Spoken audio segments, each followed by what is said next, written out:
What's up, everyone? Welcome back to the Pick Swap Podcast. I'm James Moraine. As usual, I'm here with Sean Bernard. How you doing, brother? Not too bad. Embiid out here scoring 50 like it's light work. Things are looking up. MVP chatter. I love it. Yeah, man, he's back in that conversation, and I know that we're gonna be a little bit biased of who we are. It's who we root for, but man, it's hard to tell if there's anyone that really is actually more valuable to their team than Joel Embiid. And let's talk about that 50-point game. So 50 points in 27 minutes. The stat that I go back to a lot is in those 27 minutes that Embiid played, right? hmm The Magic as a team outscored him 52-50. So the entire team outscored Joel Embiid by 2 points in Embiid's minutes, which is just insane. And like that really kind of shows the dominance that he was implementing during his stretch of minutes. And he just didn't. He missed 6 shots. He's 17 of 23. I went to the free throw line a bunch. Really, the Magic never stood a chance. So just like walk me through that game. How'd you feel about that one? Yeah, just absolutely absurd. Like it's kind of like this guy just continues to raise the bar, continues to surprise everyone, scoring 20 of the Sixers' first 22, like just out of the gates. And if it wasn't like a blowout game, I genuinely think he would have gone for like 60 or 70 in that. Like the Yeah. fact that if he needed to play more, like he just had it that night. He had it and it was amazing to watch. And it wasn't even like he's getting like easy lay-ins. Like he was scoring fadeaways, turnarounds, out of the post, step back threes, doing it in every kind of way. Mo Bamba turned into Steph Curry for a brief amount of time to keep it interesting. Shout out Drew Hanlon for his two guys, both kind of showing up to ball out. Both Mo Bamba and Joel Embiid are trained under him. So cool to see that. Cool for him. And yeah, I mean, it's tough to put on a word. It's just how good this guy is. He just keeps raising the bar. Yeah, like you said, like everything was going in. Everything Yeah. was going in. It didn't matter where. You look back at that play, gets the rebound, runs up, hits the hmm behind the back at midcourt, and then takes a hezzy 1-2-1 layup as he like flies to the floor. And what I kind of thought was funny, and I don't know if this was just like the way that he was feeling on this night, but when he hit the ground, he was popping right back up. Yeah. He wasn't waiting. He's been doing that a lot lately too, which I very much appreciate because I hold my breath every time he hits the ground. But every time he hits it, he just kind of pops back up. Same with kind of the Robin Lopez shove on that one. There were Yeah. twice that he went down from Lopez. One was a grab where he kind of held him up, which it was not a big deal. And the second, he kind of pushed him a little bit too much. And both times, Embiid's just popped right back up Yep. directly to the free throw line every time. Yeah. Yeah, I mean, you could tell he meant business. You could tell that he was not messing around. Man, it's just like it's incredible to watch him, and he everything in the bag was on display. That hmm was that Tuesday night, Yeah, maybe Tuesday night. I think so. Um, and like it's just incredible to watch. He's been hmm so good. Wednesday, was it Wednesday? Yeah, Wednesday. Wednesday, that makes more sense. Like he actually is unguardable. You take away one thing from him, he's going to just beat you with the other things that he has. Like if you take away the 3-point line, which guys don't, but he's shooting 38.5%.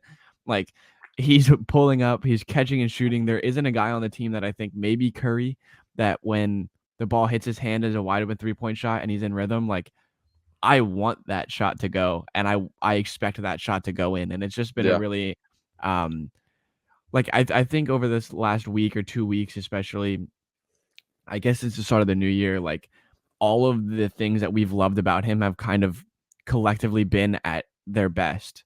hmm So talking about like the brute force, him bumping down low and you know using his size and his force and his speed and his footwork to dominate guys in the post, but then also the mid post and the jumpers and the mid range game elite, like unbelievable. The ball handling has been incredible. The facilitation at like he hit another one of those rat passes against the Magic. Furkan cut from the yeah, baseline, great cut by Cork, but the double comes and he doesn't even blink, whips the pass around, right on point, right on time to Furkan, and then like you talk about the jumpers from deep, he's just been incredible. There's not much more to say about it, and it's like you really take a step back in games like that and be like, damn, like he's one of the greats. He's gonna go down as one of the best and most unique players that we've ever seen.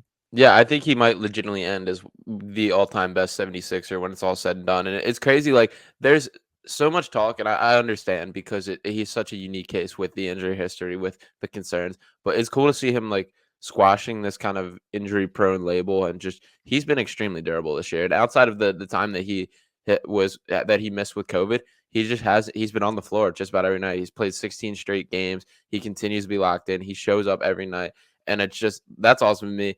That's such a great sign of like leadership. That's what Joel has wanted this whole time. Like even in the times that the Sixers have been very careful with like management, which they absolutely should. And frankly, I think they should have been more careful during times in the past. But Embiid has always been a guy that's wanted to be out on the court. So it's cool for him to be able to do that, be successful in it happening. And I mean, that's a huge thing. I think for him, when we talk about the MVP and the realism of that, that's what separated it last year. The fact that he didn't play enough games is what lost it for him.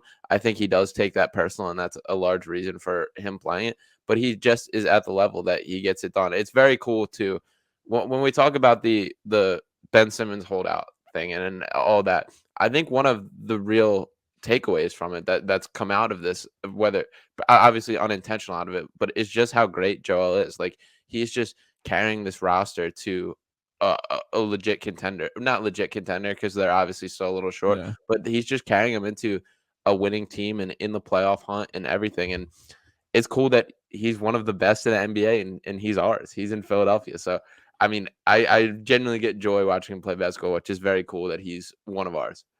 Yeah, absolutely, man. It's definitely like kind of what I alluded to earlier, just like actually appreciating it for that, like and taking this the time to be like when I'm 50, like I'm gonna be telling my kids about Joel Embiid Yeah. and like I'm gonna be telling them about how like he just was the best in the league and how like and I've never experienced that with like really any team or player. Like Joel Embiid is that guy.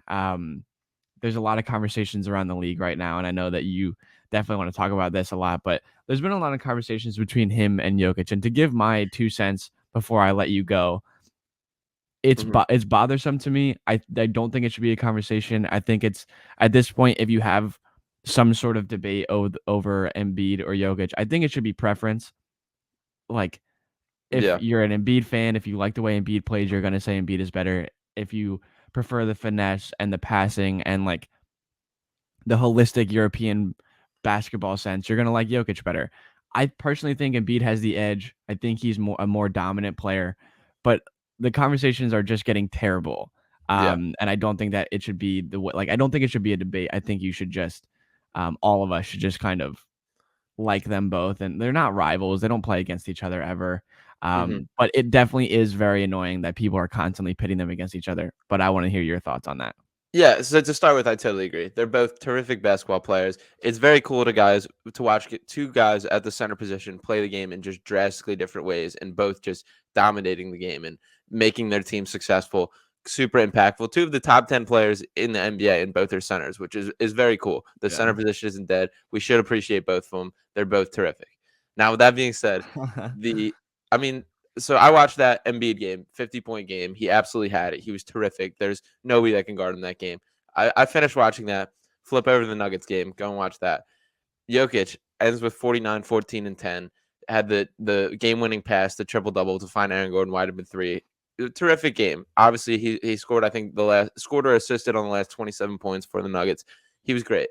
With that, like said, I was so frustrating watching him play. Like the thing that you can pull out where I get lost in all the basketball advanced statistics is you can pull out whatever numbers you want. It's not remotely the same conversation with how these two defend. And the whole Clippers game plan that night, and I've seen this happen before. It wasn't like this is an isolated thing, but they just were scheming up to just go at Jokic one-on-one defensively. And they just were pick and rolling with Reggie Jackson or Terrence Mann. And that's why Zubac ended with 33 is because a lot of times that ended with a guard on him down low. So they were just dropping it, and that's easy buckets. But that still becomes as a detriment of Jokic because most of their game plan was purely to attack him on offense. So if your guy and your supposed best player, which he's very good, don't get me wrong, is specifically being targeted by the opposing team to go at, he just is not that much of a plus in my mind. And also, weird take, but I'm surprised losing weight didn't help Jokic more. Like he moves the exact same way. He's got the same limitations with his feet. So like his game hasn't changed since then, which I'm surprised by. But like Embiid is a plus plus when we talk about offense and defense, and statistically, he's more of a plus defensively, which is insane considering how gifted is on the offensive end. Jokic is like a major plus on offense and a negative on defense, and to me, that matters a great deal. And when we talk about when we get into playoffs, and obviously the Sixers defense as a whole isn't quite there yet, but they're very middle of the pack. But if it wasn't for Embiid, they would be bottom tier, at very much bottom tier. They're rebounding; they're already bottom tier. Like so much of this, to me, it's that makes such a difference, and any stats Yeah. that gets lost in like pure eye test, you can just tell how much like that matters. And to me, like that can't get brushed under the rug in the conversation, which I feel like it does. Yeah, and like that's kind of looking back at that like Stat Muse tweet, which Yeah, like what's that about? yeah, come on. Like you're pushing a narrative and like a terrible one at that. Like just like if that's really what it breaks down to is someone posting like Is 15 Vorp? different acronyms for stats that don't actually exist, like stats that no one other than like the analytical nerds that sit in a front office and actually just like break down game film like by the millisecond. If that's Mhm, really what you're gonna base this off of, then like I can't have a conversation with you because like it's just not true. If you're mhm, arguing for Jokic and you're like, listen, he is the best facilitator at the center position that the league has ever seen. He handles the ball proficiently. He shoots well from everywhere on the floor. Um, it's impossible to guard him because if you he's such a talented scorer that if you'd have to double him to stop him, but if you double him, he manipulates the defense so well that he's gonna find the open guy. Like absolutely, all of those things are yeah, correct. But the way you pointed out, like Embiid is starting to do this, and like again, we talk about, and we're going to talk about the whole Simmons thing again in a minute because of Daryl Morey's whole conversation on 97.5. But looking at what Embiid has been able to do, and the way he's been able to beat double teams recently, and the way he's been able to manipulate the game and facilitate, he's averaging a career high in assists. Like that's really there. Like he's starting to do yeah, that. Obviously not on the same level as Jokic, but that was not his game. That development and Embiid being able to start facilitating to me would be the same is if Jokic started to become a very good defender. Like that's the same type of progression. And like you said, yeah, a two-way basketball player isn't a real thing. That's just a basketball player. A good all-around basketball player plays both offense and defense. And Jokic doesn't do that at the level that Embiid does. So I think that is where the conversation should start and end. I think, I mean, obviously you and I are on the same page, but I think people are starting to come around. I think Embiid is starting to get the recognition that he deserves. I think he was like unrightful, like I think it was wrong, but I think people did kind of always discount him because of his like personality. I think people like didn't take it very seriously for a couple years, but like last year and this year, he's really put everyone on notice. There's not much more to say about him other than he is dominating. He's probably the best, most unstoppable player in the league right now. yeah. And when we talk about like looking ahead to the postseason, like those are very regular season factors. When we talk about Jokic, the stuff he's best at, like when we talk about actually winning a championship and building a true contender, like Embiid checks those boxes. Defense absolutely matters in that, and that is something that will not go away and will only be clear. Like postseason, the game slows down, and you see every team is scheming just to get the best possible matchup, which involves setting whatever screens, trying to get switches, doing that. And if that's your best player that they're going to be targeting, which it will be, because and the Nuggets have done a pretty good job surrounding him. Like the Aaron Gordon addition, he's been terrific there. And Aaron Gordon is not that great of a basketball player, but he checks a lot of boxes for what like Jokic doesn't do and what like the group doesn't do. So it's a great fit for him, and I'm happy to see him kind of reviving his career. But game winning shot for him. But to get back to the point, like Jokic, if your best player can't be the guy that the opposing team is targeting, to me that's a very much an issue. And no amount of assist or VORP or assist to turnover ratio overcomes that in my mind. Yeah, absolutely not. And it's, I mean, that's just, yeah, I don't even know what to say about those. Like, there's a conversation to be had, but it can't be had that way. You can't be Yeah. talking about Vorp and Raptor and LeBron plus when you're talking about a guy like it just doesn't make sense. But let's move Yeah. into this Daryl Morey interview conversation that he had with Mike Miscellany, which like it's funny to me because like I don't like Philadelphia media radio hosts. I don't really I wouldn't Yeah. turn on the Mike Miscellany show unless um Daryl Morey was calling in, really, is the only time I would. But obviously I'm tuned in at 3 o'clock yesterday and Morey talks for about a half hour, just about a half hour, a little under. Hmm. He says a lot of things. There's a lot of things said. There's a lot of, even some jokes made. I don't know. Did you have any like significant takeaways? Because to me, it kind of felt like him putting himself back in the driver's seat, really kind of confirming that nothing has really changed that much, Mhm. and that all the things that we've suspected to be the truth are kind of the truth, and all the things that we suspected to be rumors are rumors. So that's kind of what I took away from it as a general idea. What did you take away? Yeah, well, to start with, Mike Missinelli blocked me on Twitter, so I don't know what that's about. Oh yeah, I Yeah, forgot about that, yeah, man. I don't know what that's about, my guy. But anyway, I tuned in. Very disrespectful block too. Sent me a DM and everything, but whatever. Anyway, Yeah, the actual show itself, I think there was a lot of positive to take away. I agree. The last time he did this was right at he's been on the Missinelli show and taken to the radio twice. The first time was when the Simmons stuff, like the holdout and everything and the drama, the practice, all that was just in his prime. And so more he does is to just, like you said, take back the driver's seat, take control, get like a clear like what's going on from his mouth because there's so much swirling. And it was the same thing yesterday. It was the same kind of like, I want to set my message out. I want this coming from my mouth. But he's way yeah, more like responsive and open than I think I would ever expect from a GM in that. Like he's very calculated in what he says, but he doesn't dance around the question in kind of the way that I would expect, which impresses me. He's an extremely intelligent guy. He's the right man for the job. It was a nice reality check for a lot of Sixers fans, I hope. And I mean, to me, there were noteworthy takeaways. I know his entire message was about it being like less likely than likely, was his quote about a trade for Simmons at the deadline. But personally, it kind of increased my hope and an expectation that a deal does get done when he talked about how great Joel has played and like how that changes things. And I'm gonna pull up the one quote, but he said like, to me it kind of showed like he is understanding this, and he talked about opening it to a top 40 player that could be a right fit, which is a very noteworthy thing to say. And I think, and also with the Sacramento Kings, like the fact he said, like quote, like yeah, I think there are deals that could be done with Sacramento. Will that happen? I don't know. That's pretty much him saying like, "Come get your guy if you want him." So I think there's a yeah. lot to take there, and it made me feel good, the conversation yesterday.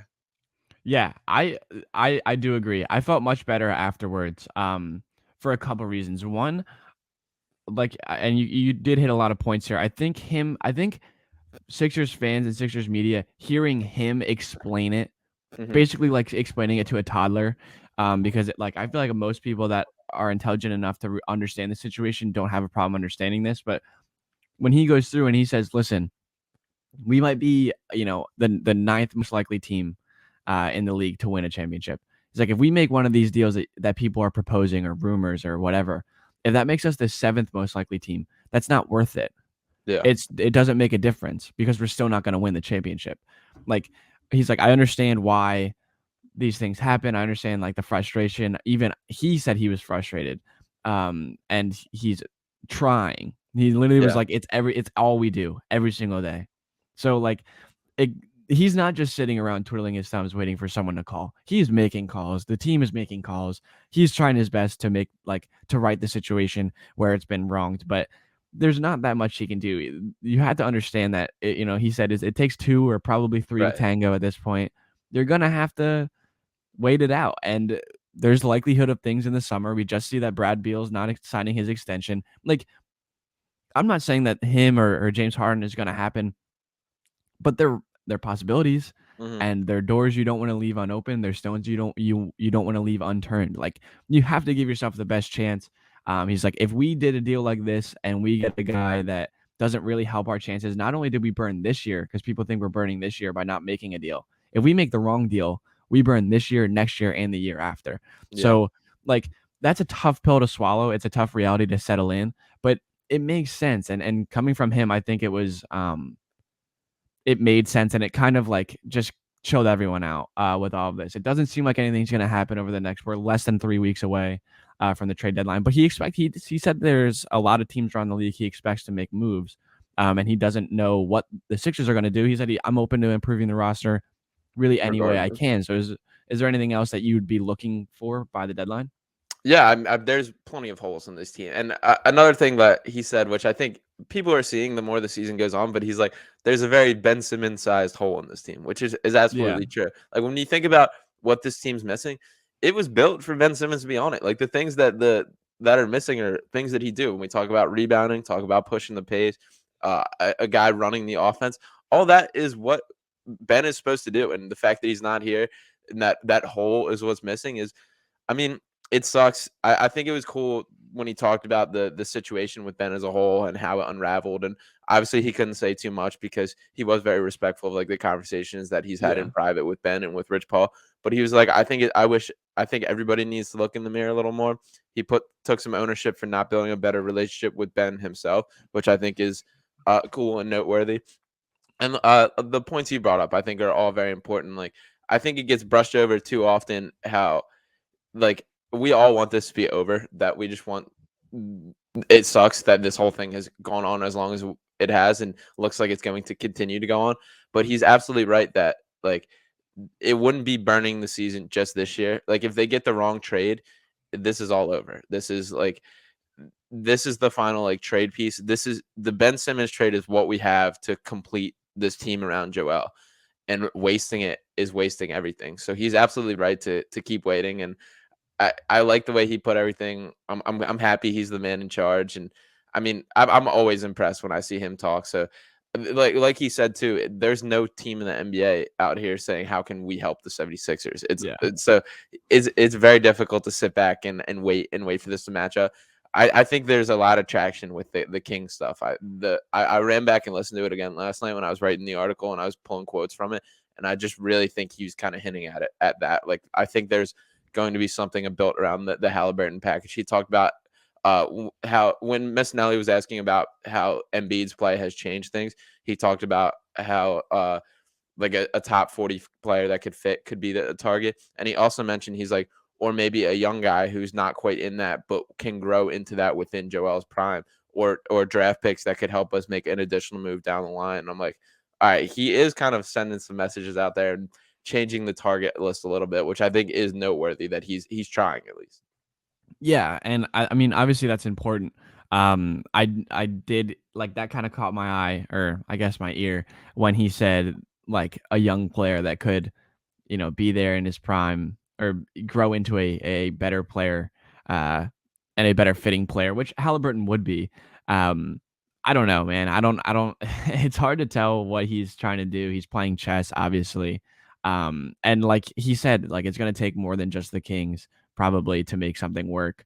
Yeah. Um, and who knows? Like Shams reported, dude, I spent, I don't know, 30 minutes putting together an article with all the Kings rumors and stuff. And literally right before I was about to publish it, Shams reported that basically it was all fake. So like it's hard for me to like actually believe anything. And he mentioned that yesterday. Like, there's a lot of bullshit. And he's like, there's a lot of things that do not actually have any sort of foundation, any sort of factual basis to it. He said, I implore you guys to not listen to Ball Sack Sports. Uh, like Yeah, rough day it's to be ball hilarious. stack sports. Yeah, yeah. So like uh, it's there's a lot to it. I don't think that there's any like real path to an end here right now. And like you said, I think it's going to go to the summer. The question I think now is I was very surprised at his optimism about Ben and the conversations that they've had. Was there anything that he said that kind of stuck out to you? And do you have any sort of reservations with when he said like I could 100% see Ben back here? Like, is there anything that did that mean anything to you at all? No, I mean that's been what the Sixers have said since Yeah. this all started, and it's all been all about welcoming him back to the team and doing that. That's just simply like, I think it's out of the question at this point. I think it's Yeah. pretty far out of the question. Um, a quick point I do want to make is when we talk about rumors and speculation thing, like things can be like untrue but real at the same time. Like when we talk about like the De'Aaron Fox and Halliburton thing, I absolutely believe that the GM said to those guys like, "You're a part of our future. We're planning you. We're not trying to trade you." And I still absolutely believe the Kings would Yeah. trade them in any heartbeat. And then when we talk about them unwilling to trade Fox or Halliburton as they're like the core of the franchise, like the Kings haven't been to the playoffs in 15 years.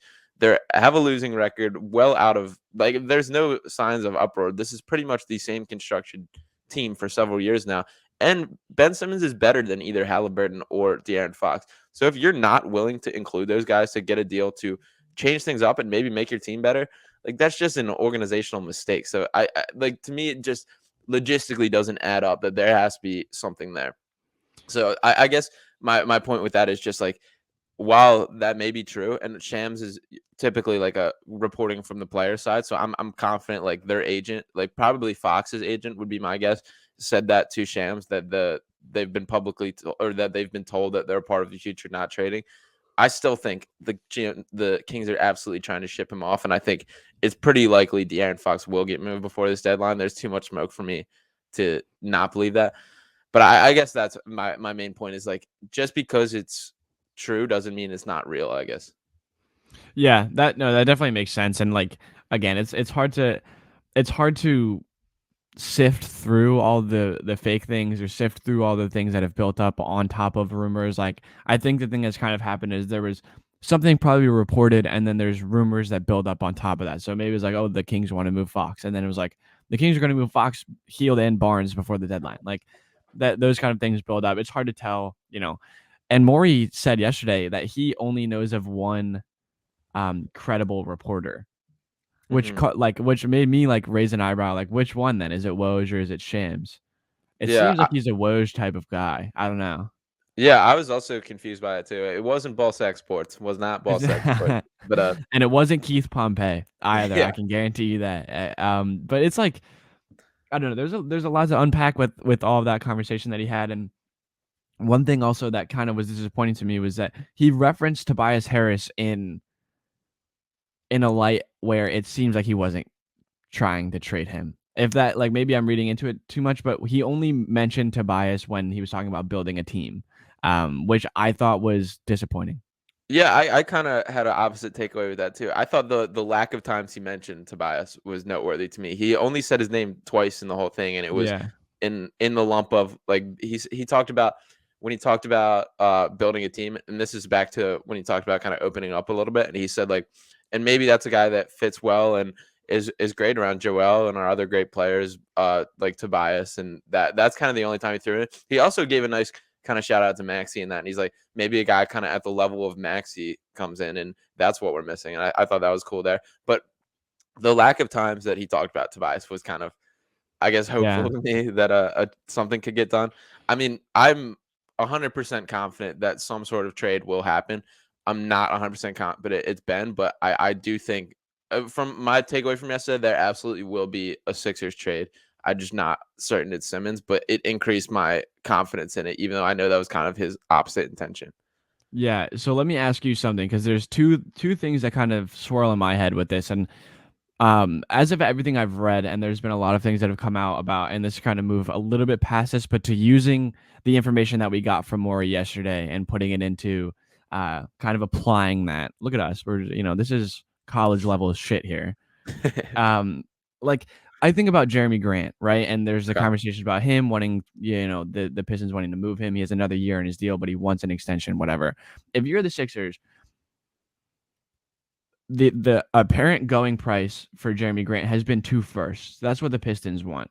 Now let me ask you, is there any world where like they just try to dump off Harris for a guy like Grant? And this is just kind of a hypothetical. And you just attach like to me, attaching 2 firsts to Tobias and replacing him with Jeremy Grant is the upgrade that is necessary. Like that's the type of thing that might have to happen to get one, to get Harris off your books, and two, to improve athletically and defensively and in other ways. Like to me, that's a deal that completely makes sense. Yeah, no, I'd definitely be interested in that. One negative that I will say about Jeremy Grant, he seems, I think he's kind of a little bit egoed out right now in Yeah, terms of like he talked about. There's a report about he's not interested in playing for a team where he's not like a primary option, and it's like I don't think that's a team that you're wins a championship. Like yeah, no, the best version of Jeremy Grant is kind of when he was like with the Nuggets and playing that form of like plays defense, shoots threes, defends, just does like the little things and fit. If he was on the Sixers, he would be looked at as a probably much heavier contributor than he was with the Nuggets. Then, I mean, the Pistons, his efficiency has gone down a great deal these past 2 yeah. years, which frustrates me and is discouraging to me when I look at the numbers. The effective field goal percentage, especially, has taken a major dip, which is something I look for pretty heavily. Um, so with that being said, like I would absolutely attach picks and trade Tobias for Jeremy Grant if that's on the table. That's something I'm interested in. He's a impending free agent, right? I actually think he has one more year left, but he wants an extension. But let me look. Okay, because because he's either going into free agency this summer or it's one more year after this year. okay, I thought it was going into this summer. I mean, that's obviously a factor too because I it's the Harden thing to me is still very real in a sense, and not to the sense that I think it's going to happen, but I think to the sense that Morey is hopeful, and there's at least enough of a chance that it could. Do you got Grant's? Yeah, he has one more year at 20.9 million Okay, next okay, year. so He wants that extension going into 2023 where he'd be an unrestricted free agent. gotcha. So I like Jeremy Grant. I mean, it's another one of those that is kind of like it's sad we let him go and he got good. He's probably been the best of the process bunch that kind of straggled free, to be honest. So it would be cool to bring him home. That's something I'm interested in. I'm also like, there's a lot of there's a lot of Tobias deals that I would be willing to pull the trigger on. There's Yeah. a lot of guys like even like a Kevin Love. Kevin Love looks good this year, and I don't think Kevin Love does look good. I don't think the Cavs would be interested in that, but like Oh, that's hell something, no. but that's been talked about for a while, and I would absolutely pull the trigger on Kevin Love. Even something as little as like if the Harden thing, there is enough smoke there, which there has to be talks behind the scenes between Morey and Harden for anything like that to initiate. Something as little as just a contract dump, and even if that is 6 months Yeah. of John Wall or something like that, and you have the cap space to make it happen, like if we are playing chess here, like that should still be on the table. I think if something like that happened, we'd all immediately be like, okay, like Yeah, that was that has to be orchestrated behind the scenes. Like my Harden thing, my thing with Harden, James Harden can become a 76er if he wants to be. It has to solely be driven by I want to play there for it to happen. yeah. Play with Joel, play Yeah. for Daryl Morey. Hmm. Um, I don't know, man. It's and then like you look at like with the Kings, if they don't want to move on from Halliburton, but they want to move on from Harrison Barnes or they want to move on from Buddy Hield, and you can make something like that happen where you give them 2 first-round picks. Like, I don't like, draft picks, maybe I'm underestimating or undervaluing, draft picks at this point, but a team that has a completely full roster at this point and, a handful of not only good young players, but also project young players that could potentially like, when you look at Paul Reed, when you look at Bassey, when you look at Charlie Brown Jr., like, you have a crop of guys. You don't need any more young guys like that. Then you have Max, you have Isaiah Joe, you have Matisse, like, you have those young guys too. So, like, you have 2 different kind of tiers of young players. You don't need any more draft picks. You know what I mean? Send them Yeah. off, make the Kings or the Pistons or whichever the Thunder. Like Kenrich Williams is a guy that comes up. Um, like there's a lot of things that can happen, and I think that when you look at the deadline coming up, I don't think that the Sixers are going to sit still. But I don't think they're unless they do something ridiculous and crazy and something that's out of the box. I think they're like just setting up and kind of taking a back seat, but they're still going somewhere. You know what I mean? Yeah, no, I agree with that, and I agree with your draft pick point as well. Like, the real appeal to it is the financial aspect, and that you have like control of these guys on a cheap deal, and if they can contribute like right away. Like Maxi's a prime example. Like Yeah. Maxi's on such a team friendly contract as a significant contributor on the team, which gives them the flexibility, and that's the reason that the Sixers are still in this. Like the Simmons, Harris, and Embiid clog up such a significant chunk of their salary cap because that's how this was constructed, was to have the Yeah. 3 stars and then complementary pieces. And the fact that Maxi's been able to be kind of that guy and help this team so much is what's been huge. So I think the appeal to a draft pick is to have guys like that. But when you cut that out and just look at it, like think about shipping off a first round pick for I don't know what's a guy rumored for it, like any kind of like role player like that. Like if you draft that guy with a first round pick and he turns out like that player, that's a great pick. So I think there should be Yeah. more like I'll use Eric Josh Gordon. Hart comes to mind. Yeah, Eric Josh Hart, Gordon. like that kind of thing. Like if you take a first round pick and he turns out like Josh Hart or Eric Gordon, you are super happy. So and considering it'll likely be like a 20s pick with the Sixers pick. So if you Yeah. end out with a guy like that, you're thrilled. So I think there should be more kind of like when we're looking at winning this year, which we are, and the NBA kind of cycles like that. Like you're constantly retooling, rebuilding, and then all of a sudden you're pushing for it. And that's what the Sixers should be doing. So to me, shipping off first round picks for guys that help right now, I'm 100% on board with that. Yeah, and especially if you can get a guy like I don't know, I don't actually know Josh Hart's contract situation, but in a situation like that where he has, what if he has another year or another 2 years or like when you look at Buddy Hield, he has a couple more years, Harrison Barnes has a couple more years. Like it makes sense to do that. I don't know. I'm kind of just spitballing here. that kind of the whole Morey thing yesterday kind of threw me off. I mean, not threw me off, but at first I kind of thought if they're not making a Ben deal, they're probably just gonna push through this trade deadline and not probably not do anything crazy, probably not kind of similar to last year where they just kind of go for it and just take what they have and see what they can do. But now it seems like they might make, that middle of the tier, middle road move. I think is that likely to like is that what you took away is that they might make like a decent sized move and not the Ben move, but something, a preliminary move to get to that? I think I'm certain that there will be some sort of deal because even dating back to I think about Maury's offseason presser, which I was lucky enough to be in that, and it was cool. He talked about how if your team has even a 5% chance of winning the title, it's like his duty to go all in and complete the team. And he thought that was the case last year. He talked about the George Hill trade, how he thought even though it was like a marginal trade, that was something that kind of filled the gaps of what the Sixers were missing and that was a trade. And last year was a year that they had very little flexibility. They have more this year, especially given the Simmons stuff and how tradable Yeah. that is. But he also acknowledged the George Hill trade didn't really work out yesterday, which I appreciate. But Yeah. he talked about how Embiid, the one quote he said by his sheer greatness, the quote he said I quote I do think with how great Joel is, our line has moved down a little bit because Joel has lifted us into contention with his sheer will of greatness this year. That does push the number of deals that we would do more likely. It's more likely that we can find one of those that gets us into top contention because of how great Joel is playing. So he's saying there that he believes the Sixers are close enough contenders that he's going to do something to give them a real shot, which I think is important. Yeah. Yeah, absolutely. And maybe it's like I said, maybe it's a Tobias deal. Maybe, you can unload Danny Green somewhere Mhm. and use that money or whatever it is if you're attaching him with a first. Like that type of thing. I think if you give this team a defensive minded wing that can score a little bit, like not a ton, but if he can give you 14 points per game, I think that you're upgrading a lot and you make life a little bit easier for everyone around you.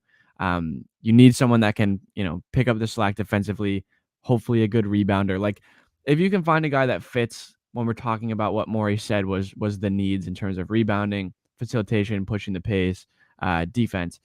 There's there's guys out there that can do that. There's guys out there that cover up those issues, but it'll be interesting to see if they find someone of that nature, someone of that caliber, without having to move Simmons, and then can hopefully like I guess this would be my final question because I think this is kind of where I've ended up is like they're gonna do something that helps them this year, but they're gonna keep Simmons in order to give themselves the real possibility of making them a top four team in the NBA going into next year with whatever move they do with Simmons in the offseason. Is that kind of how you feel? Yeah, I think so. I think it's not. I think Maury's more open to a lateral move, which is something I've been okay with since the beginning. Like even if it is like it was talked about like rumored dating back to the offseason, like a Simmons trade for a couple first round picks and a young player, that's something that's like still appealing to me, even though I Yeah. understand it's not like the star. But to me, that kind of the punts the issue away, gets the Simmons stuff out of here, and leaves you with like I think in a lot of teams, it's more appealing a package built around like 4 first round picks and a young player than it is Ben Simmons because he is such like a niche player with what he does. So I think Morey is understanding that now, and I mean, Halliburton checks all the boxes for kind of what I'm talking about. So he's the guy that's in the forefront of my mind for something like that. But like I think like a picks and a young player deal is kind of back on the table, which I think is something worth noting. Yeah. Maybe. Maybe. Who knows? I mean, Yeah. it's not like I feel a little bit better about the situation following this interview, but I also feel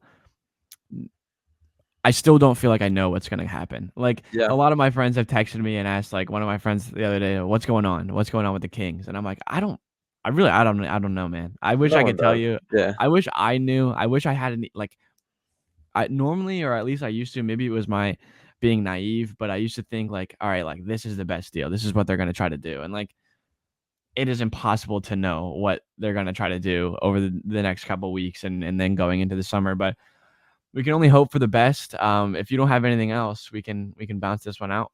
Yeah, no, stay tuned. My official prediction is the Sixers will 100% make a trade before the deadline.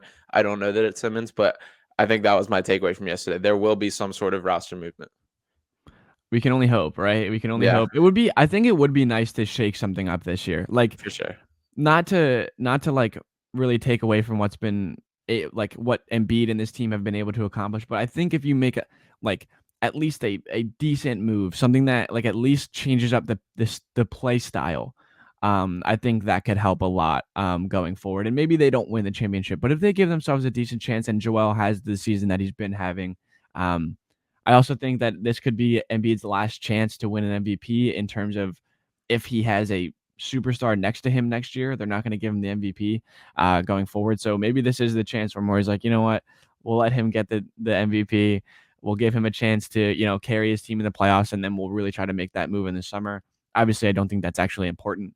It's not actually what they're considering, but it could be a silver lining regardless. So we're gonna wrap it up here. You can follow Sean at Sean_Bernard1. Follow me at JSBrain17.